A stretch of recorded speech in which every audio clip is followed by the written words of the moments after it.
No livro de Romanos, capítulo 1, verso 7.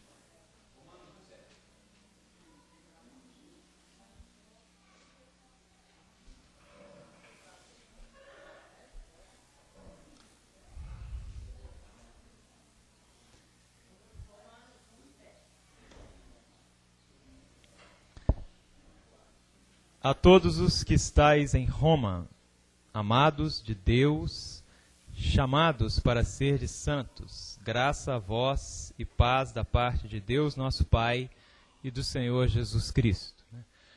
Nós vemos muitos textos como esse, os santos que estão em Roma, ou em Tapejara, ou em Londrina, lá em 1 Coríntios 1, 2, por exemplo, também. Diz assim: a igreja de Deus que está em Corinto, aos santificados em Cristo Jesus, chamados para serem santos, com todos os que em todo lugar invocam o nome de nosso Senhor Jesus Cristo, Senhor deles e nosso. É 1 Coríntios 1, 2. E poderíamos ler muitos textos como esse. E aí sempre vem a pergunta, como que nós devemos nos reunir, com quem que nós devemos nos reunir.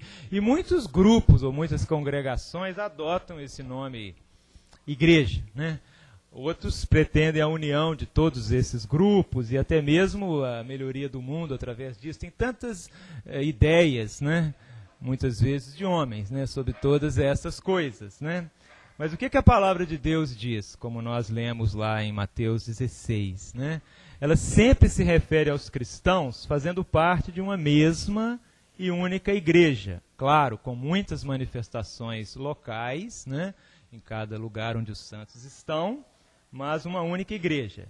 E a igreja estabelecida por Deus, edificada pelo Senhor, como ele disse, é muito diferente da forma que os homens lideram.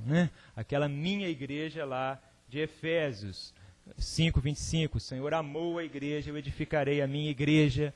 Em Atos 20, 28, a igreja que ele comprou com o seu próprio sangue. Mas o que é a igreja? Nós vimos que é um mistério, mistério de Deus Filho. Como que nós devemos nos conduzir em relação a ela? Qual que é a sua função na terra, a sua esperança e o seu futuro? Então nós vimos que o propósito é compartilhar a glória do Cristo ressuscitado. Lá no livro de Efésios, que tem uma revelação muito alta sobre o eterno propósito de Deus. Então nós lemos aí, vamos ler só alguns versos, no verso 1. Efésios, capítulo 1, verso 9. Fazendo-nos conhecer o mistério da sua vontade, segundo o seu beneplácito, que nele, em Cristo, propôs, para a dispensação da plenitude dos tempos, de fazer convergir em Cristo todas as coisas, tanto as que estão nos céus como as que estão na terra, como a gente estava falando ontem. No verso 22, diz: sujeitou todas as coisas debaixo dos seus pés, os pés do Senhor, e para ser cabeça sobre todas as coisas o deu à igreja, que é o seu corpo, o complemento daquele que cumpre tudo em todas as coisas. Então veja, essa é a visão que a palavra de Deus nos coloca sobre a igreja. E lá em Efésios 5, usando o casamento, a relação entre o homem e a mulher, você vê a posição da igreja dizendo que grande é esse mistério. Mas eu me refiro a Cristo e à igreja. E a igreja, então, ela tem uma posição separada do mundo. Lá em João 17, 14, Evangelho de João, capítulo 17, verso 14, o Senhor, na sua oração final, ele disse: eu lhes dei a tua palavra, e o mundo os odiou, porque não são do mundo, assim como eu não sou do mundo. Então a igreja, a assembleia, chamados para fora do mundo, reunidos juntos. Essa é a igreja, a eclésia de Deus. Lá em Atos, no capítulo 2, no verso 47, diz assim: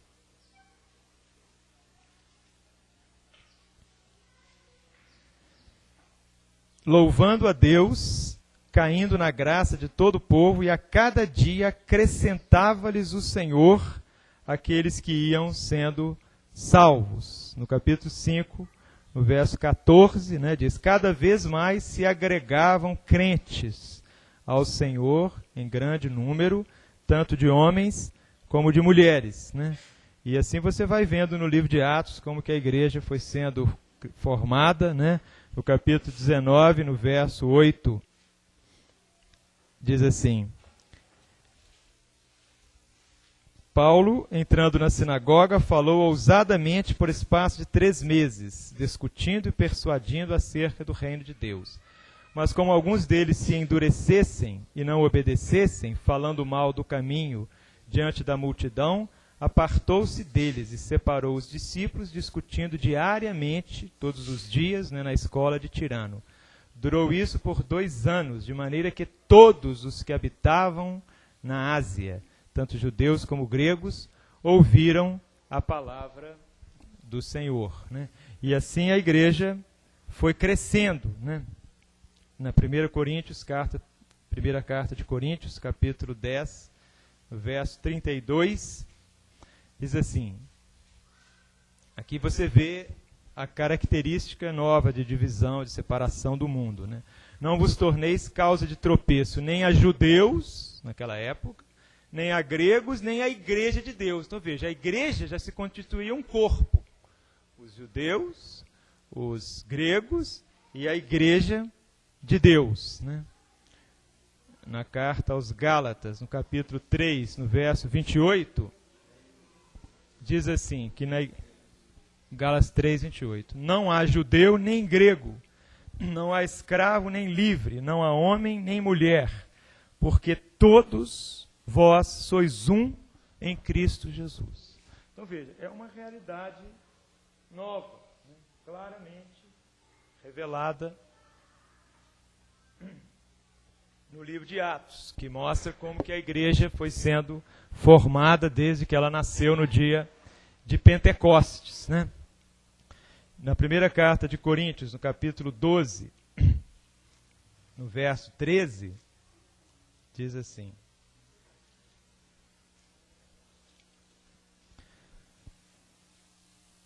pois em um só Espírito todos fomos batizados em um só corpo, quer judeus, quer gregos, quer escravos, quer livres. E a todos nós foi dado beber de um só Espírito. Então veja, aí você começa a ver claramente, né, essa realidade única da igreja. E a palavra de Deus se refere a ela.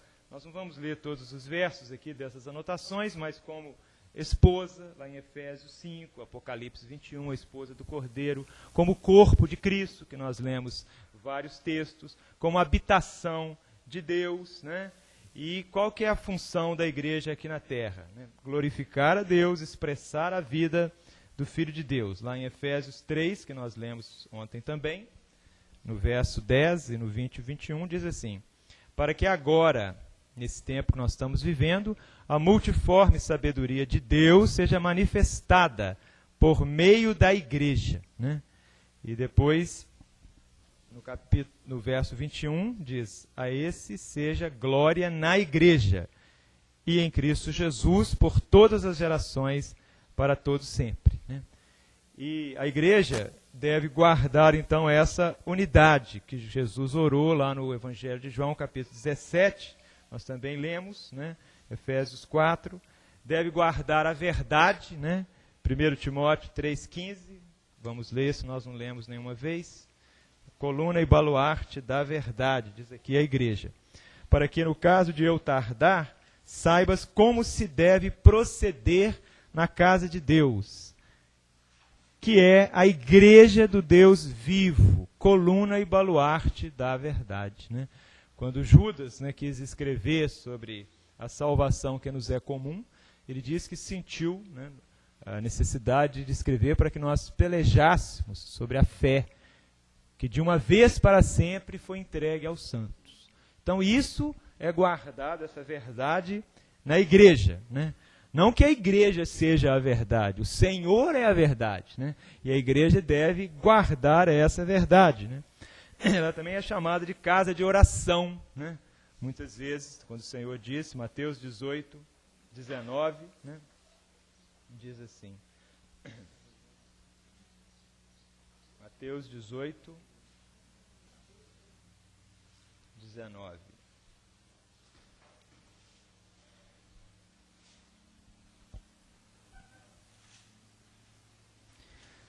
Ainda vos digo mais, se 2 de vós na terra, 2 de vós, 2 ou 3 reunidos no nome do Senhor, é a base da igreja. Se 2 concordarem acerca de qualquer coisa que pedirem, isso lhes será feito. Né?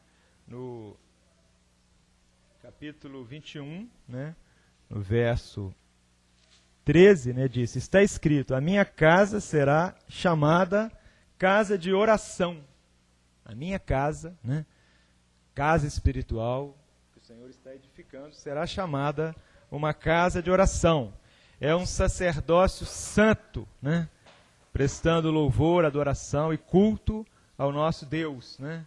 Nós vemos vários versos sobre isso, fazendo memória do Senhor, celebração, anunciando a sua morte no partir do pão, né, na mesa do Senhor, 1 Coríntios 10, 11, né? Nós aguardando a vinda do Senhor, anunciando a sua morte até que Ele venha, proclamando o Evangelho, acolhendo os aflitos. Então veja, tantas manifestações que eu não vou ler todos os versos. Né? A graça de Deus está na igreja para manifestar a vida do seu Filho. Em Efésios 4, verso 7, diz assim.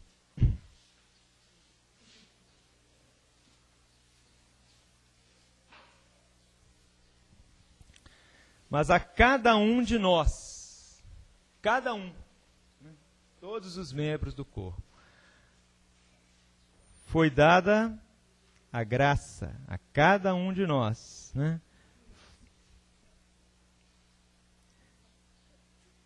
conforme a medida do dom de Cristo. Depois, no verso 8 a 16, fala sobre a edificação dos santos para a obra do ministério, né?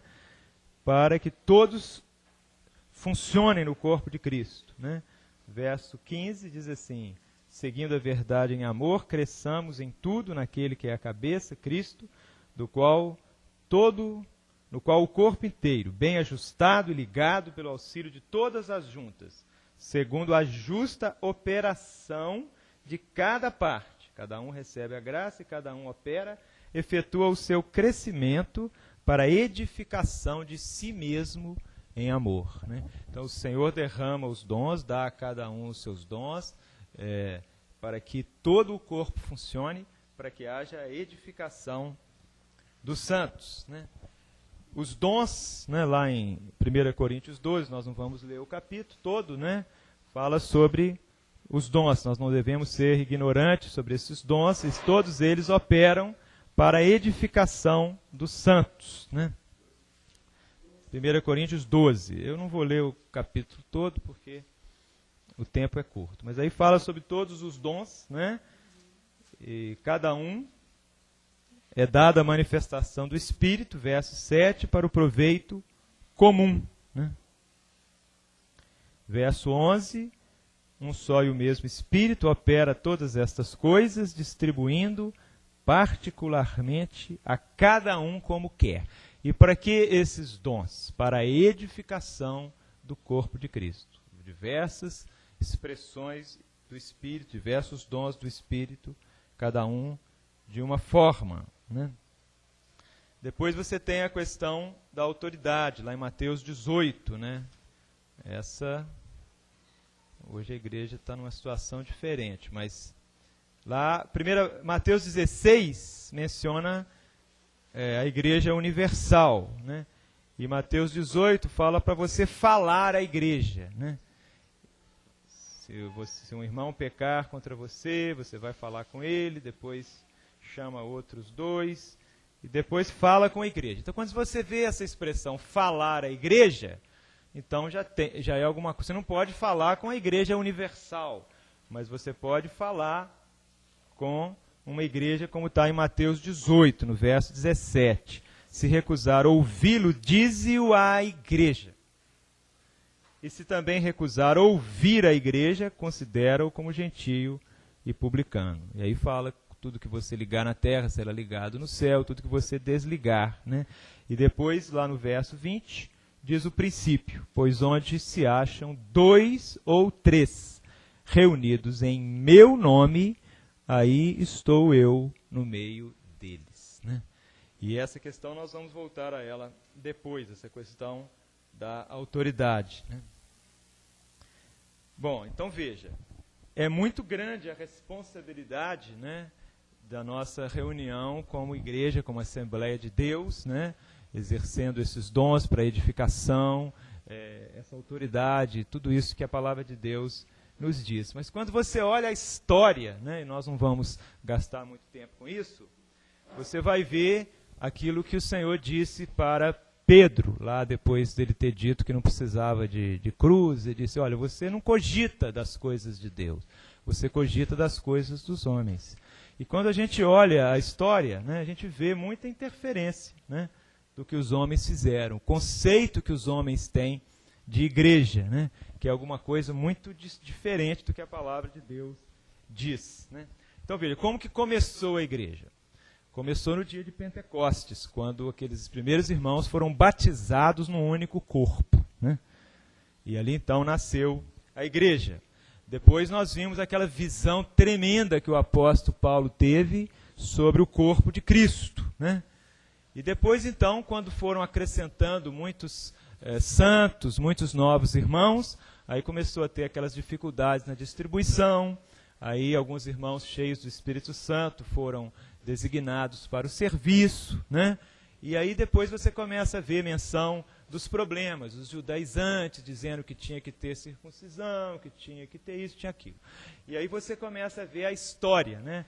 Então lá os próprios apóstolos, eles já nos advertiram sobre isso. Lá na segunda carta a Timóteo, capítulo 4, o apóstolo Paulo escreveu assim, essa é a última carta do apóstolo Paulo.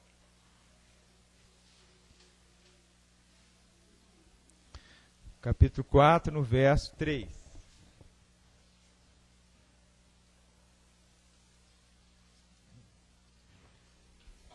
Ele escreveu assim, porque virá tempo em que não suportarão a sã doutrina, mas tendo grande desejo de ouvir coisas agradáveis, ajuntarão para si mestres segundo seus próprios desejos, e não só desviarão os ouvidos da verdade, mas se voltarão às fábulas.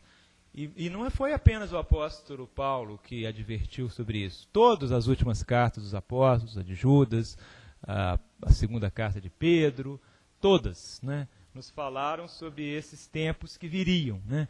Você vê lá as últimas palavras do Senhor nos capítulos 2 e 3 de Apocalipse, né? E tantas coisas assim. Mas, apesar disso tudo, na segunda carta a Timóteo, voltando uma página, no capítulo 2, no verso 19, diz assim, que apesar de tudo que aconteceu, nós vamos falar rapidamente aqui, sem entrar em detalhes, diz aqui que o firme fundamento de Deus permanece, sempre permanece, né?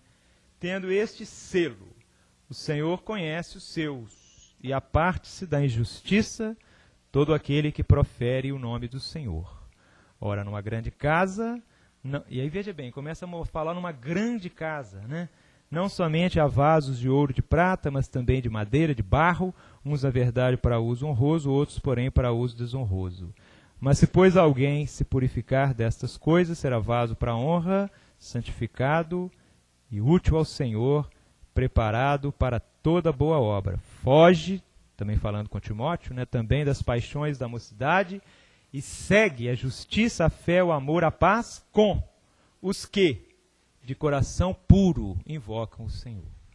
Então veja, o firme fundamento do Senhor sempre permanece. E aí você vê algumas ideias, eu vou mencionar aqui, que os homens criaram ao longo desse tempo, que certamente muitos de nós, e certamente vocês também, já tiveram alguma dificuldade com isso, né? Então você vê esse conceito das igrejas católicas, né? Que todos devem se unir a ela e só há salvação nela, né? Veja bem, ao invés da igreja ser formada pelos salvos, eles colocam que só tem salvação na igreja, né? Como se a igreja fosse a causa da salvação.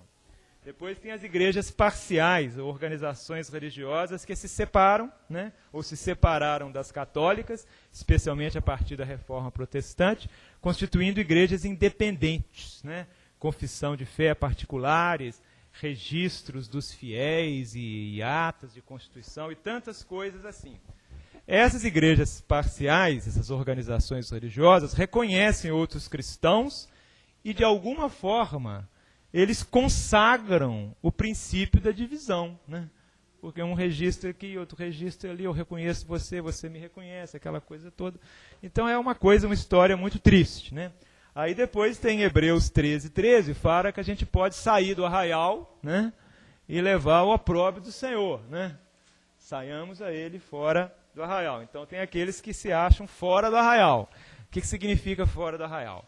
Fora do campo dito religioso, né? Essa aqui é a colocação.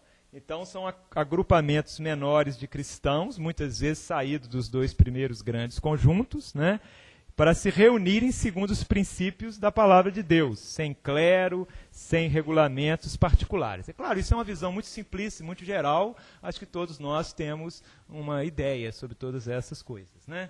Mas o que fazer? Deus jamais restaura integralmente o que o Senhor arruinou. Ele faz a sua obra, que não tem nada a ver com a confusão que os homens fizeram. Então, na verdade, há muita colocação, mesmo entre os irmãos sérios, de voltar à igreja de Atos, vão voltar à igreja primitiva e tantas coisas assim, né?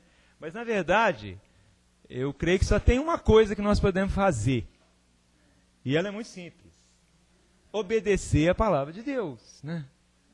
Essa é a maneira de nós prosseguirmos, né? A obra é de Deus, a edificação é de Deus. Então nós temos que obedecer a palavra de Deus. Que palavra? A mesma que os apóstolos nos deixaram.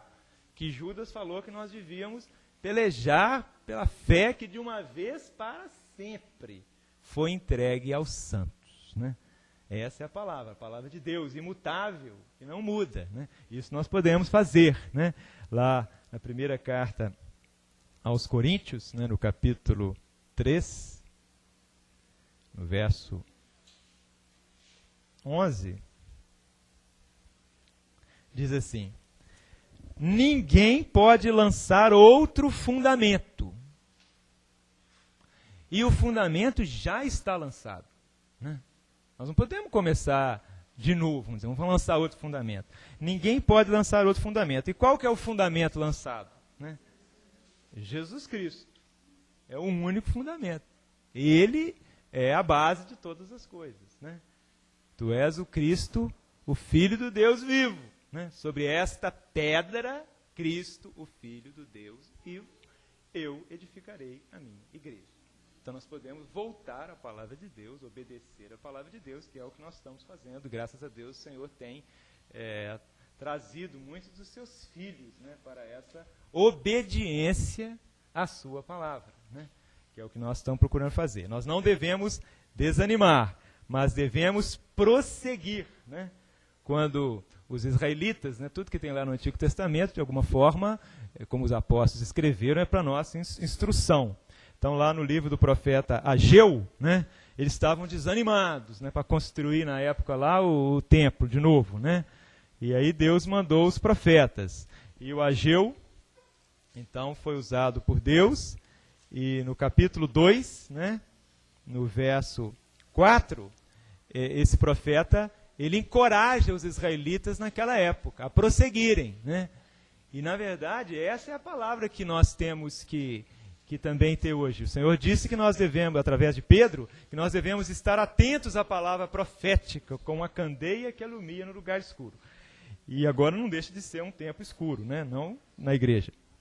Então aqui diz assim, capítulo 2, verso 4. Ora, esforça-te, Zorobabel, diz o Senhor, e esforça-te, sumo sacerdote Josué, filho de Jeozadaque, e esforçai-vos todo o povo da terra, diz o Senhor, e trabalhai, porque eu sou convosco, diz o Senhor dos exércitos, segundo o pacto que fiz convosco quando saístes do Egito, e o meu espírito habita no meio de vós.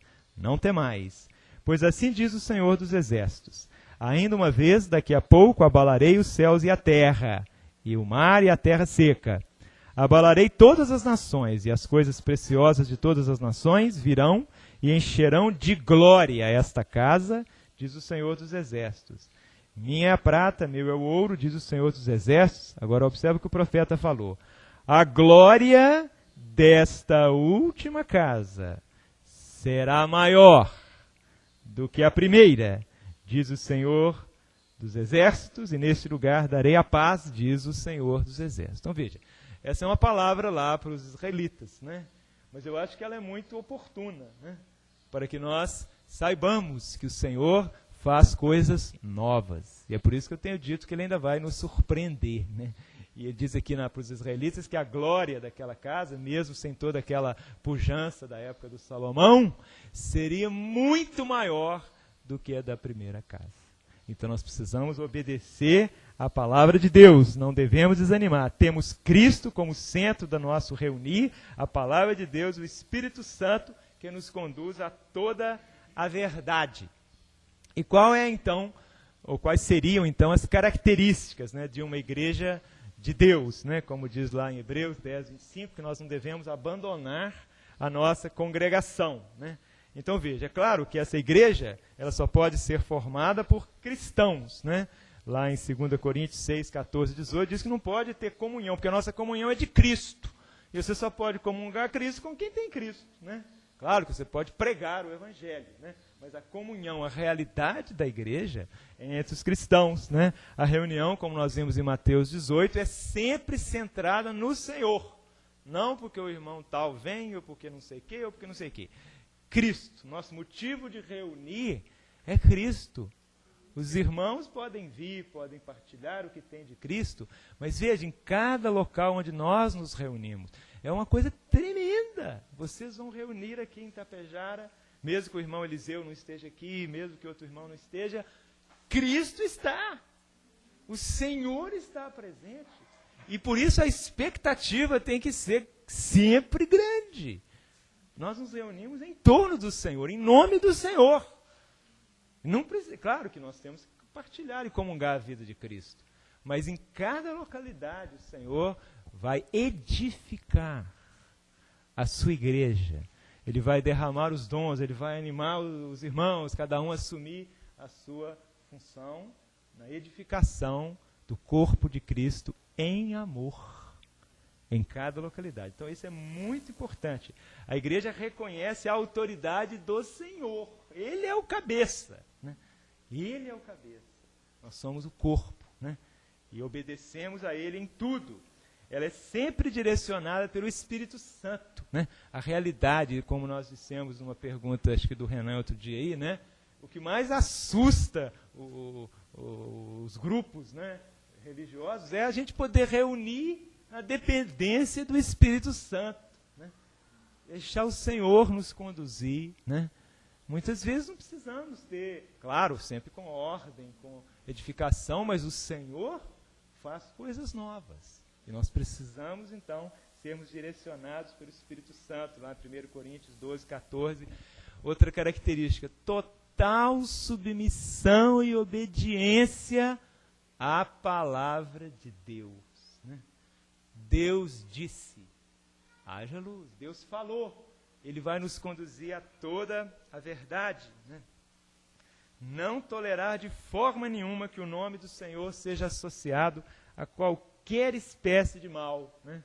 Na própria segunda carta a Timóteo, no capítulo 2, né, no verso 19, né, nós lemos, ou lá em 1 Coríntios 5, diz assim,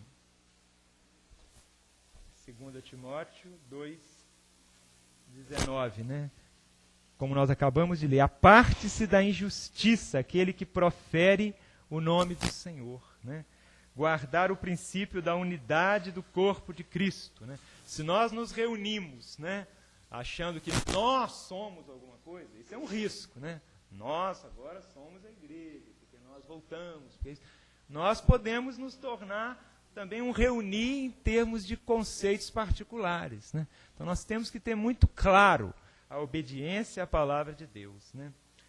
Muitas vezes se argumenta que aqueles que se reúnem fora do arraial e das múltiplas organizações humanas, né, estão aumentando divisão na cristandade. Nós vamos ouvir isso muitas vezes, né, mas elas estão dividindo mais. Né? Muitas vezes se fala assim. Mas veja bem, a única coisa que nós podemos fazer contra essas acusações, contra esses argumentos, é não o merecermos. Não merecermos essa acusação. Né? Não reivindicarmos de maneira nenhuma exclusivismo. Nós não podemos merecer isso. Agora, nós não podemos impedir das pessoas falarem isso. Né? O Senhor não nos chama para sermos uma parte da igreja, um pedaço da igreja, com a pretensão de ser melhor que as outras. Esse é um ponto complicado. Né? Ele não nos chama para isso. O que ele nos chama é a seguir o único caminho que a igreja tem que seguir. Mas nós reconhecemos todos aqueles que o Senhor salvou, né? Toda a questão. E aí vem a questão, a prática da reunião. Qual que é a questão do nome? Nós devemos rejeitar todo nome, por quê? Né? Porque nós formaríamos mais uma divisão na igreja. São os irmãos que se reúnem com aquele nome. Nós não precisamos de nome. O nome do Senhor, guardamos o nome do Senhor. Né? E por que nós vamos usar um nome que todos os filhos de Deus não possam usar? Né? Porque tem alguns grupos que se reúnem com determinado nome que nós não vamos adotar aquele nome. Então, essa é a questão, mas não é o fato de nós reunirmos sem ter um nome que nos faz constituirmos como igreja. Mas nós vamos ter essa prática. Né? Lá em Hebreus 2, 11, diz assim. 2:11. Pois tanto que santifica como os que são santificados, vêm todos de um só. E por essa causa não se envergonha de lhes chamar irmãos. O Senhor nos chama de irmãos. Né? Então nós devemos guardar o seu nome. No capítulo 3, no verso 1, diz assim: pelo que, santos irmãos, participantes da vocação celestial, considerai o apóstolo e sumo sacerdote da nossa confissão. Qual que é a nossa confissão? Jesus. Jesus é o Senhor. Jesus é o Cristo, Filho do Deus vivo. Essa é a base mediante a qual nós somos edificados como igreja. Então nós guardamos esse nome e não queremos outro nome. Agora veja bem, muitas vezes ao longo da história da igreja, eu não sei se vocês já ouviram isso, eles falam sobre os irmãos. Né? Os irmãos lá na Inglaterra. Nós não somos os irmãos. Nós somos irmãos. Certo? Quando a gente fica, os irmãos, né? Nós criamos um grupo, aqueles são os irmãos. Não, nós não somos os irmãos. Nós somos irmãos. Parece que é a mesma coisa, mas não é. Não sei se vocês conseguem perceber. Nós somos irmãos, né? Irmãos que a graça de Deus, né, nos alcançou e congregamos, né, no tempo, na dispersão dos filhos de Deus. E a primeira vez, né, que os irmãos foram chamados cristãos, né, está lá em Atos capítulo 11, Antioquia, né? Quando então eles foram chamados cristãos. E cristãos, a palavra cristão significa um cristinho. Né? Cristo é nós, a vida de Cristo é a nossa vida. E aí nós somos os cristãos, com toda simplicidade. Agora, outro aspecto que assusta, né, o arraial religioso é a questão da ausência de clero, né? De ministros oficialmente consagrados. É o que mais impressiona nas reuniões de cristãos fora das organizações eclesiásticas. Né? E não apenas impressiona cristãos religiosos. Mesmo entre, vamos dizer, irmãos, né? Muitos ficam surpresos como que se pode reunir, né? Dependendo do Espírito Santo, né? Dependendo dos dons que o Senhor distribuir. Muitas pessoas sinceras são perturbadas, né, e se habituam a formalidades religiosas, que mesmo entre os irmãos pode acontecer. Né? A gente ainda tem algumas dificuldades, aí tem que ter não é bem uma liturgia, mas acaba aparecendo com uma e tal, e a gente começa a ter algumas coisas assim. Né? Mas veja bem, no Novo Testamento nós vemos menção dos apóstolos, dos profetas, dos evangelistas, dos pastores, dos mestres, dos bispos, dos anciãos, que é a mesma coisa, os servos, os doutores, né? Mas veja bem, mas esses homens, sejam eles quais forem, sejam apóstolos, profetas, anciãos, etc., Eles não são uma categoria à parte dos irmãos, né? São irmãos, né? Não constituem um corpo diferente dos outros irmãos para exercerem por eles mesmos funções sacerdotais, celebrar o culto, cumprir qualquer cerimônia. Não. Eles estão servindo ao Senhor como todos os outros irmãos. Todos somos sacerdotes, reino e sacerdotes, e todos devemos servir. Os apóstolos foram designados pelo próprio Senhor, né? Lá em Lucas 6, começou com eles, né? E aí depois eles escolheram o Judas, né? No lugar do Judas eles escolheram o Matias, né? Depois veio Paulo, depois a questão dos diáconos, do serviço lá, depois os anciãos em Atos 14, e tantas coisas assim a gente vê no livro de Atos. Mas são irmãos, né? Não tem assim uma questão diferente. Não existem regras, investiduras oficiais, né? O Espírito Santo dá dons aos homens e levanta esses homens. Eu não vou ler todos esses versos, porque senão ficaria muito grande. Mas depois a gente vê os dons da graça, né? Como responsabilidade de servir, lá em Efésios 4, né? Esses que Deus entrega como apóstolos, como profetas, evangelistas, pastores e mestres. E depois aqueles irmãos que têm responsabilidade, né? Que vão ser os anciãos, os bispos, acho que vocês têm considerado essa questão aqui, né? E aqueles que vão servir. Depois a gente pode falar mais sobre isso. E essa ausência do clero, ela não significa uma democracia religiosa, onde cada um faz o que quer. De maneira nenhuma, né? Ninguém tem direito sobre os seus irmãos, né? Nós temos serviço e amor, né? Ninguém pode assumir essa posição de estar, como é que se diz, numa posição oficial, hierárquica, né? Sobre os irmãos. Só o Espírito Santo pode fazer com que cada parte do corpo funcione para a edificação de todos, para o bem de todos, segundo a vontade de Deus. E os sistemas religiosos todos, eles não concebem congregações sem diretores designados, sem uma ordem estabelecida, sem uma liturgia. Eles acham isso uma coisa absurda, né? Absurda. Mas o Espírito Santo é que faz todas essas coisas. Lá em João 16, João 14, o Senhor falou que não nos deixaria sozinhos, Ele enviaria outro Consolador que ia nos ajudar. Cada um deve se restringir e discernir o exercício do seu dom segundo a direção de Deus. Lá em 1 Coríntios 12, diz sobre os dons. Depois tem o amor, né? O irmão Christian Shen fala que é um sanduíche, né? A Bíblia tem cheio de sanduíche. O capítulo 12 é o primeiro pão, o capítulo 14 é o segundo e o amor está lá no meio. E a segunda parte do sanduíche, o capítulo 14, diz lá, irmãos, quando nós nos reunimos, o que nós vamos fazer, né? Cada um de vós. Aí você vê o congregar lá, são poucas referências que o Espírito Santo deu sobre como reunir, né? E era claro que a reunião da igreja, ela deve expressar o dom de Cristo em cada irmão.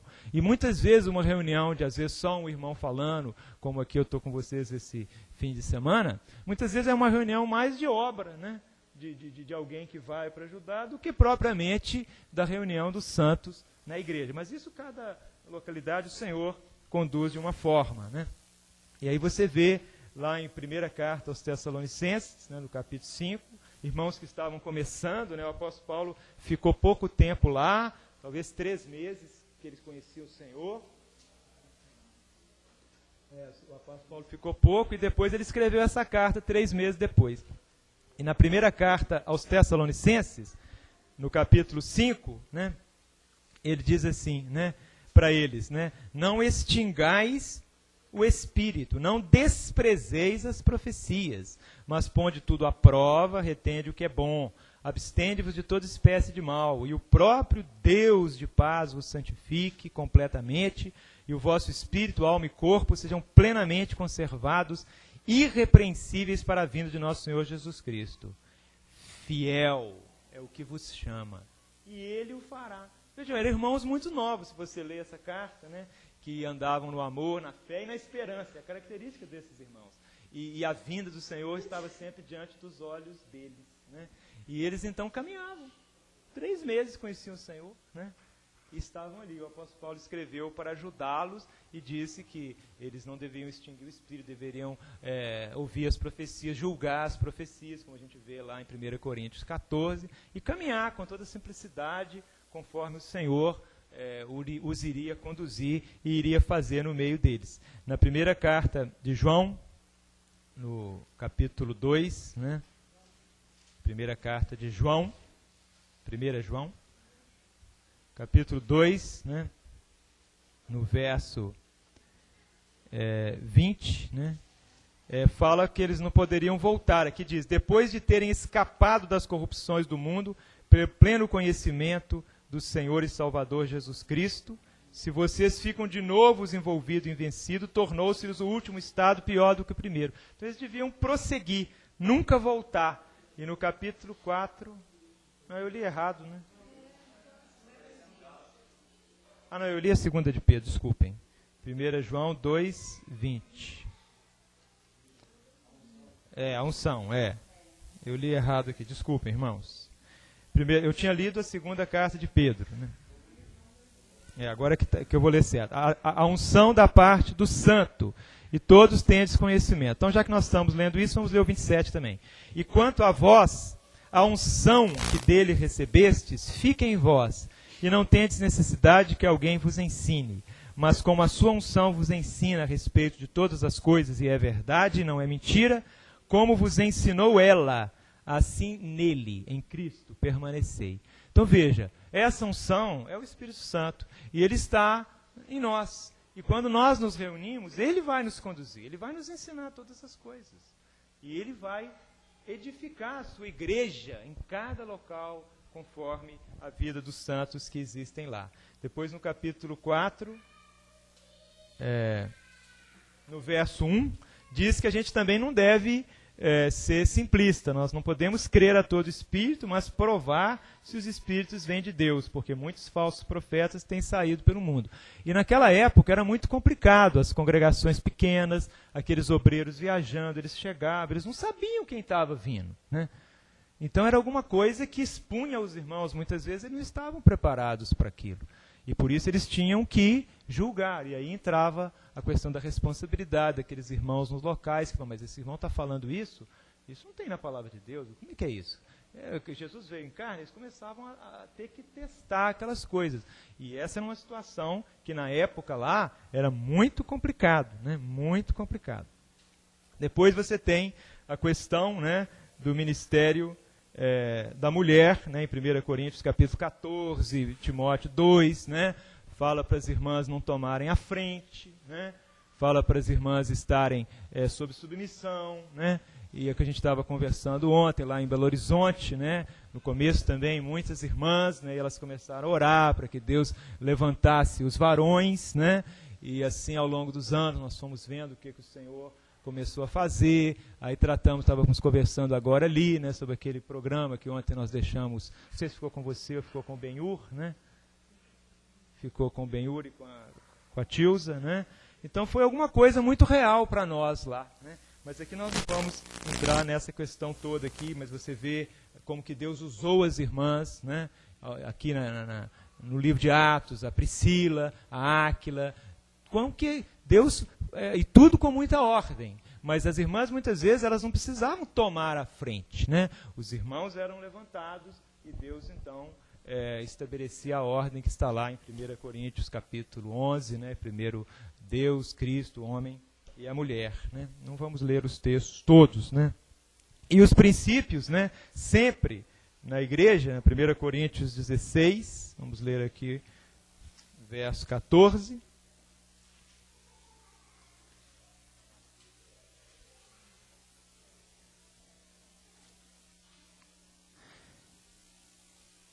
Todas as vossas obras, aqui no capítulo 16, Paulo está falando sobre, saudando vários irmãos que se reuniam numa casa, se reuniam numa outra, numa localidade, numa outra, e ele diz assim, todas as vossas obras sejam feitas em amor.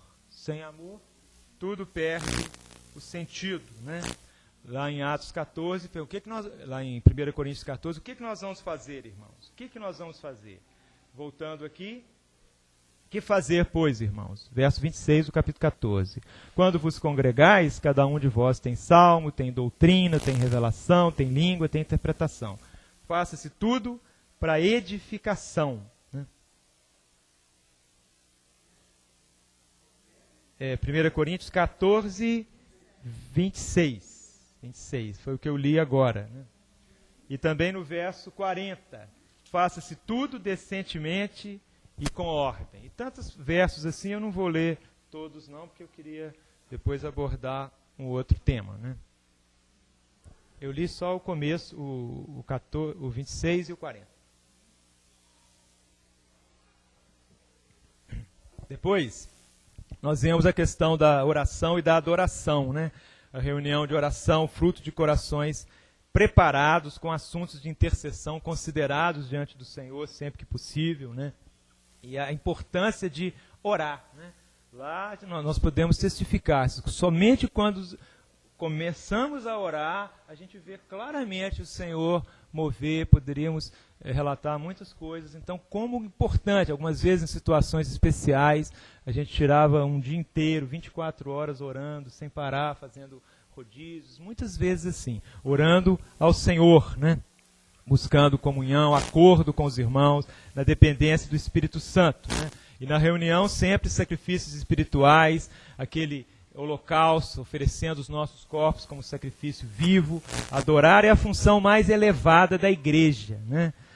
E é claro que oramos, nós estamos expressando diante do Pai como que nós vemos o Filho. Né? É a expressão mais alta de adoração, né? Nós expressarmos, né, diante de Deus Pai a nossa adoração, o nosso amor pelo seu Filho, nosso Senhor e Salvador, né, o tempo todo. Depois tem a questão dos receber. Devemos sempre nos reunir para recebermos do Senhor também. Né? Não façam reuniões de culto ou da passagem eventual de algum irmão. Também é bom reuniões convocadas por algum irmão que tenha um dom, se tornarem fixos, habituais, gerando passividade. Ou seja, só aquele irmão que fala e os outros irmãos só ouvem. Né? Algo tendente a se parecer com o clero. Aquele irmão fica meio separado, né? Com uma confiança no homem ao invés de no Senhor.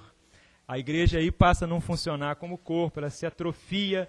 Irmãos dotados também podem servir numa reunião onde muitos irmãos estão expressando. Lá a gente tem uma reunião no sábado à noite, né, que foi a última lá. Claro, cada localidade Deus opera de uma forma. Lá em Belo Horizonte, aos poucos, fomos reunindo todas as noites, né? Mas a noite de sábado era uma fortaleza inexpugnável. Né? Nunca tinha jeito de reunir no sábado. Né? Até que o irmão começou a estudar o livro de Hebreus. Né? Aí ele resolveu partilhar Hebreus com os outros irmãos. Aí nós começamos a reunir. Né?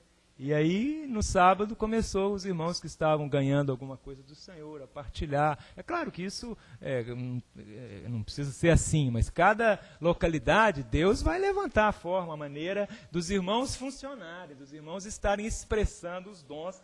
Isso é um pouco do que a gente tem ganhado do Senhor lá através dos outros irmãos, né? Então, hajam ou não os dons definidos e reconhecidos, nós devemos sempre nos reunir em nome do Senhor, esperando dele a direção e a bênção. Não importa se tem um irmão com o dom da palavra, se tem um irmão especial, nós vamos nos reunir, o Senhor vai fazer. E é importante os outros irmãos se expressarem também nessas reuniões, né? Para que a igreja possa ser edificada, né? E aí tem toda essa questão dos irmãos muito dotados, né? Os irmãos de 2 talentos ou de 5 talentos, né? Ficarem tão proeminentes, né? Que os irmãos de 1 talento ficam, né? Mas 5 irmãos de 1 talento vale mais que um, não que vale mais, né? Mas tem mais dons do Senhor que aquele de 2 talentos, né? Ou igual de 5 talentos, né? Então o Senhor vai conseguindo tudo isso, né? Bom, eu queria colocar aqui, nesse finalzinho, eu não vou colocar todas as questões sobre isso, né? Lá em Belo Horizonte, a gente, como nós falamos, nós somos irmãos, não somos os irmãos, né? E lá, então, veja bem, tem muitos irmãos na cidade, né?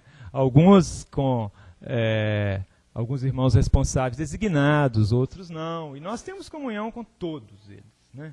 Comunhão muito maravilhosa, na vida do Senhor, reunimos com eles, conversamos, oramos, né?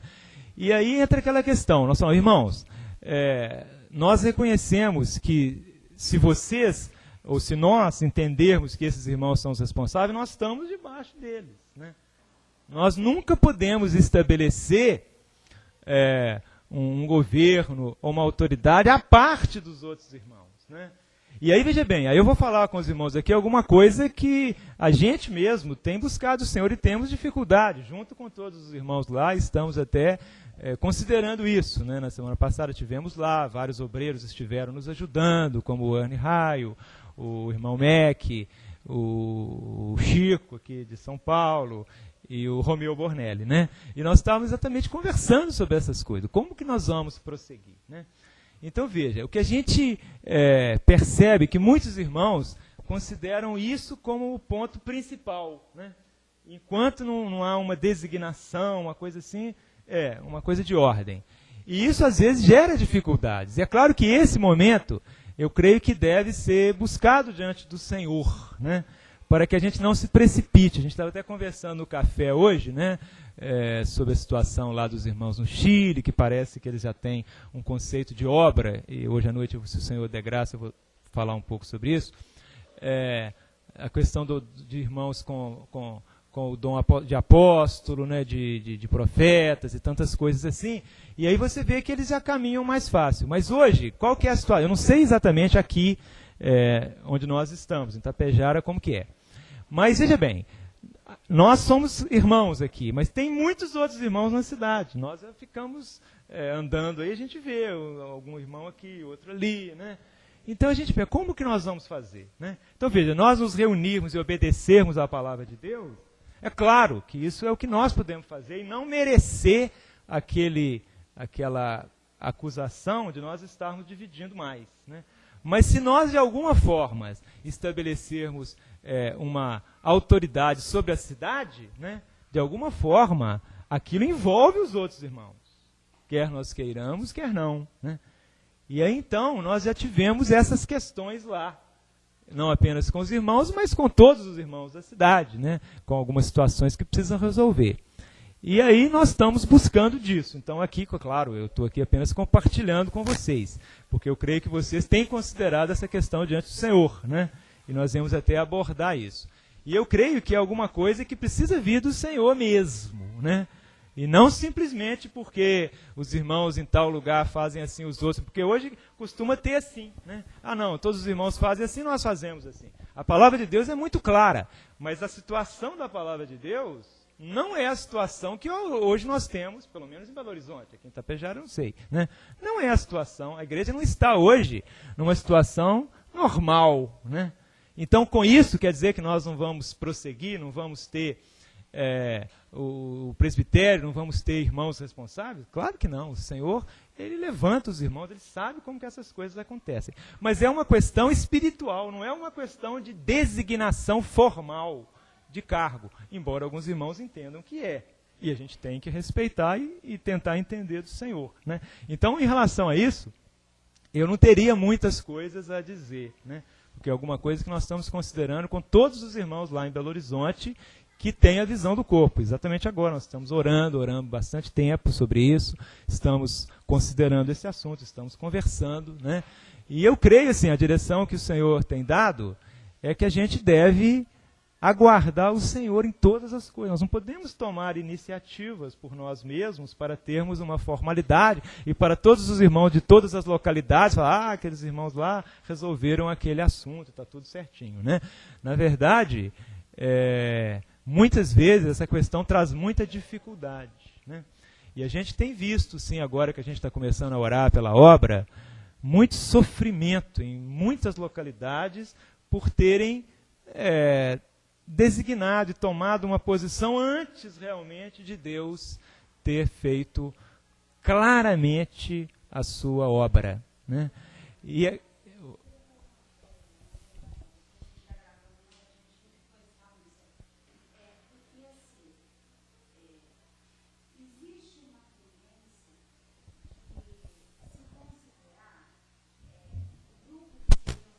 começa a ter a visão de se considerar assim, um grupo especial. Nós temos a revelação. Quem vai lá na congregação cristã não tem a revelação. Aí o que acontece? Fica assim, existe uma soberba, a gente começa a ficar crítico, que eu acho que parte dessa coisa, nós temos a verdade, temos a revelação, e começamos a ficar críticos. E outra coisa também que com o tempo acaba acontecendo, a maioria foi educada no sistema religioso. E isso está em nós. A gente precisa depender do Espírito Santo, trabalhar dele na nossa vida. E a gente começa, então, com o tempo, a carne gosta da ascensão, da direção, da autoridade, né? E a gente começa, então, a estabelecer. Não, você é isso, você faz aquilo. E aí, isso eu vejo muito perigoso e eu temo isso diante do Senhor. Tenho muito temor com relação a isso, porque nós não somos melhores. Pela misericórdia de Deus, nós temos visto um pouquinho. Mas quantos viram mais do que nós? Então é muito perigoso, sabe? E eu vejo que essa situação, quando nós começamos a ver que o Senhor quer nos unir como um corpo, como igreja, e Ele está nos dando, vamos olhar para a palavra dEle, mas o fulano não olha, o ciclano não olha, aí a gente começa a julgar os irmãos. E dá divisão, e gera escândalo. E o nome do Senhor, que é para ser proclamado, exaltado, engrandecido. Eu acho que isso que a irmã está colocando é exatamente o que está no meu coração. É claro assim, como eu disse para os irmãos quando eles me convidaram, eu não tinha assim, uma coisa pronta, eu vinha com o coração aberto para ter muita comunhão. E eu creio que essa é a questão mesmo. Nós precisamos ter muita dependência do Senhor e muita humildade, muito quebrantamento para que essas coisas não aconteçam e nós venhamos a merecer as tais colocações. Por isso que eu tentei dizer que o que nós podemos fazer é obedecer o Senhor e não merecer. E é claro que o Senhor, Ele disse, eu edificarei a minha igreja. Eu não vos deixarei órfãos. Ele vai abrir o seu caminho, né? E isso eu creio que tem a ver com a obra, que é o que eu pretendo falar depois, né? E é claro que eu estou dizendo isso aqui com vocês, para vocês, irmão, com muita humildade, com o coração muito quebrantado, né? É claro, assim, eu queria apenas partilhar com vocês, eu não tenho, assim, uma direção específica ou alguma coisa, mas alguma coisa que é muito real para nós. Nós estamos tendo essa comunhão com os irmãos lá em Belo Horizonte, que já entenderam que eles deveriam ter essa questão formalizada, né? Embora eles mesmos estejam considerando essa questão diante do Senhor, é uma coisa muito nova, né? Mas a gente tem visto quanto algumas localidades lá em torno de Belo Horizonte, Santo Antônio do Monte, tantas outras, muito sofrimento, irmãos, muito sofrimento, muita ferida no corpo de Cristo, por precipitação, né?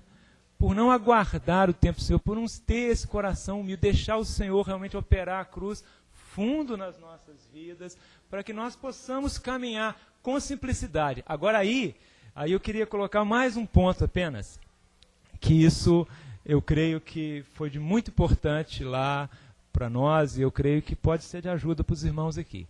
Então veja, existem diversas situações que exigem tratamento, né, de irmãos responsáveis, de posição, vamos dizer assim, de governo. E aí como fazer? Então veja, graças ao Senhor, não são tantas assim que já tiveram ao longo desses 10 últimos anos. Já tivemos umas 5 ou 6 situações. Né?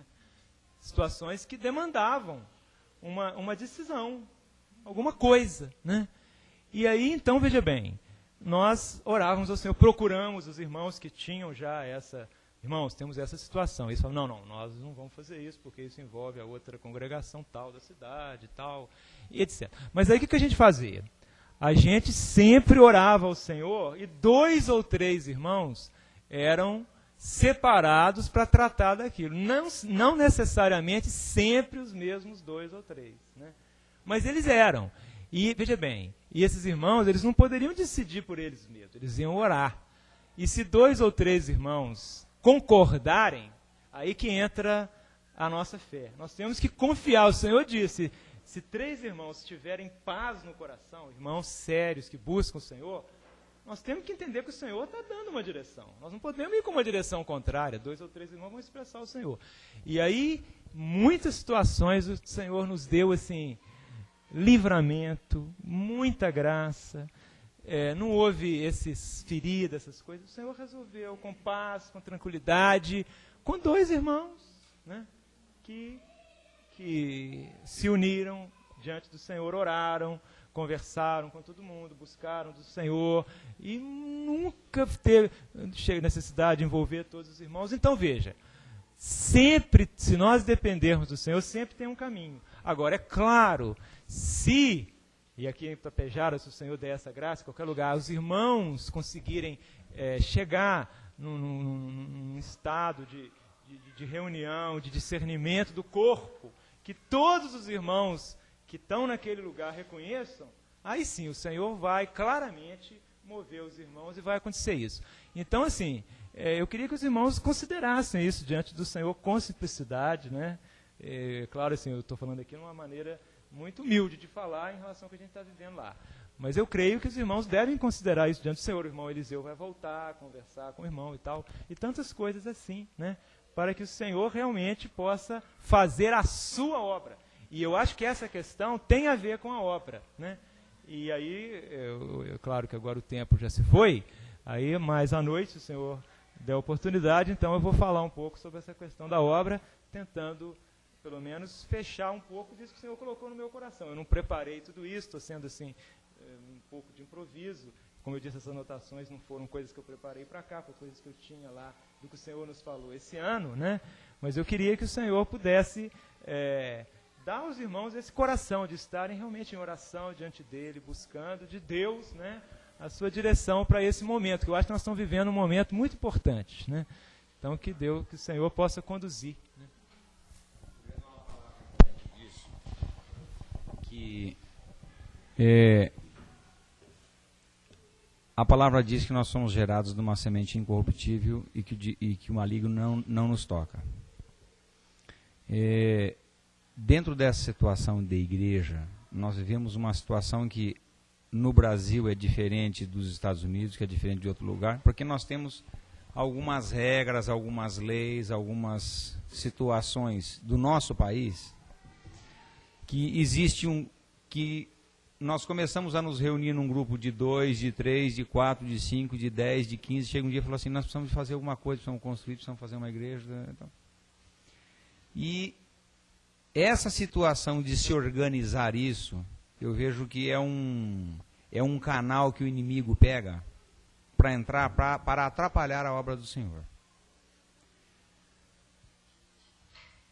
E nós estamos vivendo no nosso país uma grande ênfase em cima da instituição, em cima do poder, dos cargos, das situações, que isso só vem atrapalhar a coisa.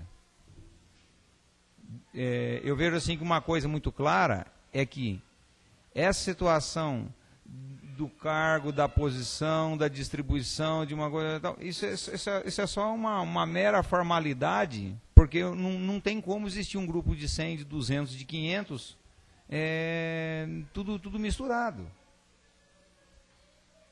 Mas o ponto vem justamente nisso daí, sabe? É que nós não buscamos a vontade do Senhor, o que Ele quer fazer.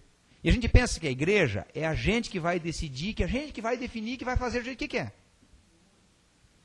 E nós temos que, a primeira coisa, ter a visão do seguinte, que a obra é do Senhor, é Ele que vai fazer.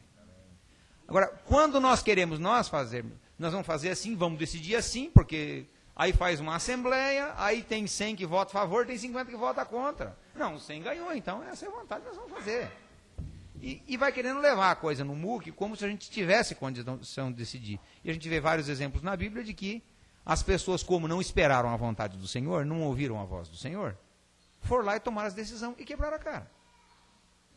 Então nós temos que, eu vejo que esse é o grande ponto da igreja, é parar e ouvir a vontade do Senhor. Será que é para nós construirmos? Será que é para construir? Será que é para construir em 1 ano, em 2 anos, em 10 anos, ou não construir? Agora, se nós vamos fazer isso de acordo com a vontade do Senhor, Ele vai estabelecer a vontade dEle pelo tempo que Ele quiser. Porque veja só, os vários grupos e as várias instituições que já existiram no mundo, todas elas, as que não quebraram ainda, não acabaram, ainda vai acabar. Só teve uma coisa que ficou, que foi a palavra dele, que ele não muda, e que vai ficar a obra dele, que vai ser transferida de um para o outro, e que ele se encarrega de permanecer a obra dele, de firmar a obra dele.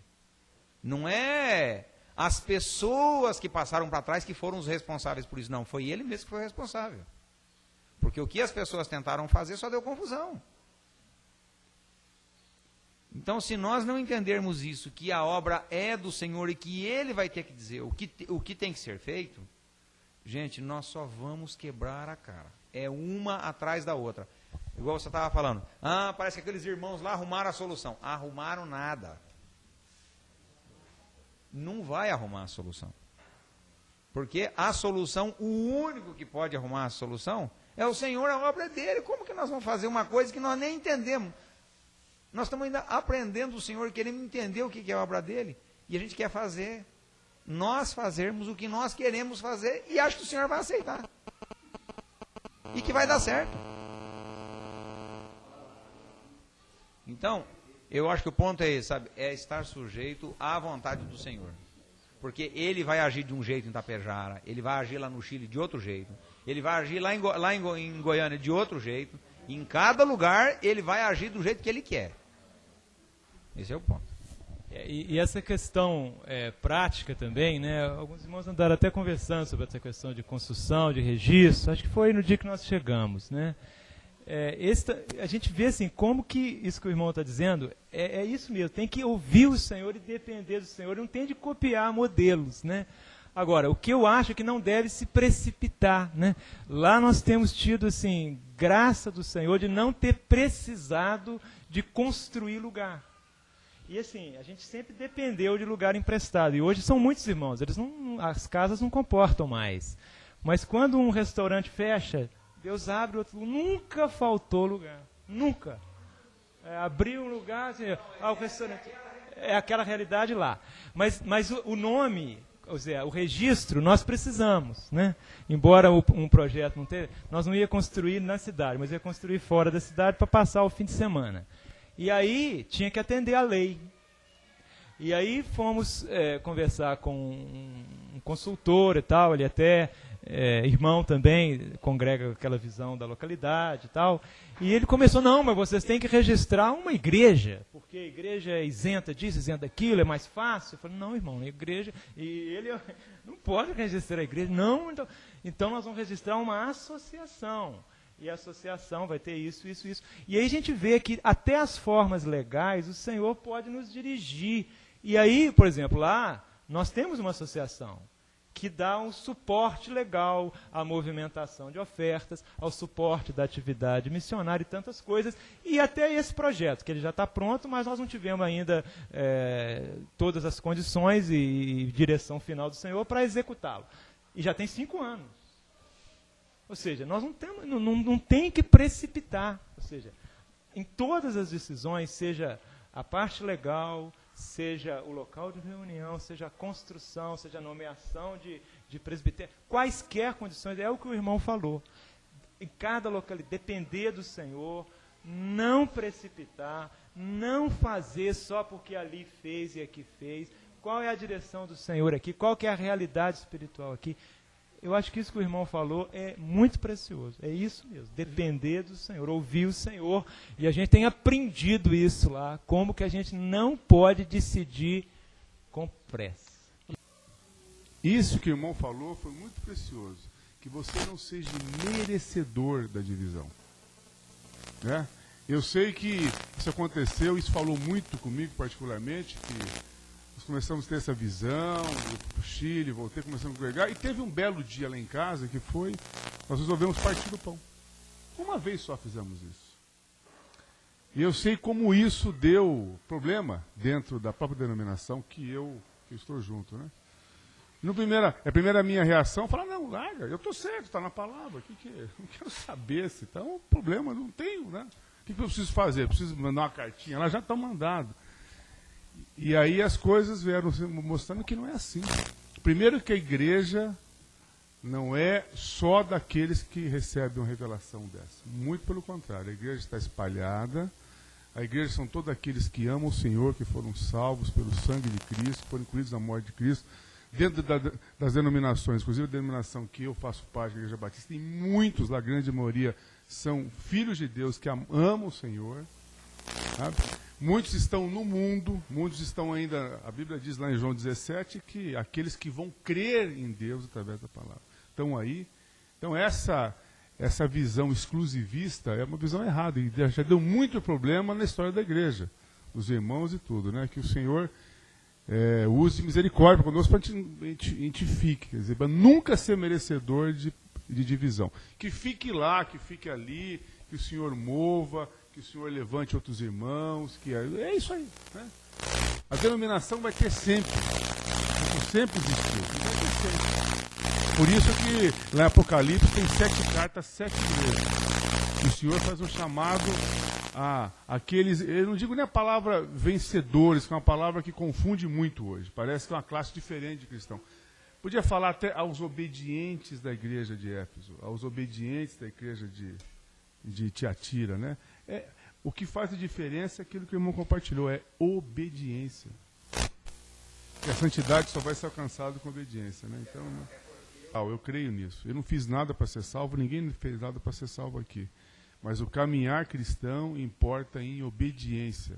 A igreja só vai ser revelada, o corpo de Cristo vai ser revelado para os obedientes. E isso que faz com que alguns andem nessa visão e outros não andem nessa visão. Não é que são escolhidos por Deus. Lógico que acabam sendo, a graça acaba alcançando, mas qual a diferença? Jesus virou para os discípulos e falou, discípulo, não falou isso para o mundo, não falou isso para ímpio. Se alguém quiser vir após mim, não na frente nem do lado, após, negue-se a si mesmo, toma a sua cruz e siga-me. Isso importa numa decisão de obediência, de renunciar a tudo que tem. Isso que faz algo que é comum entre nós, comum entre a igreja. São membros, são pedras vivas que têm esse mesmo perfil. E o que o irmão Leonardo falou, o que faz isso diferente? São aqueles filhos de Deus que amam a cruz. Parece que é até meio paradoxal. Quando você vai amar algo que te machuca. Mas não é machuca, é aquilo que te salva, né? É que te dá uma vida nova.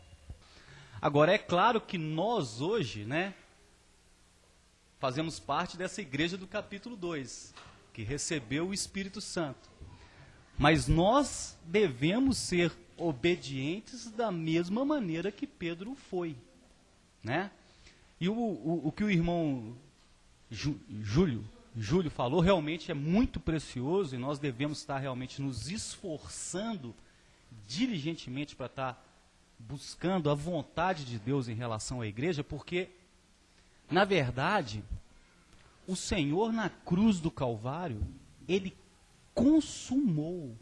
A última palavra de Deus na cruz foi, está consumado.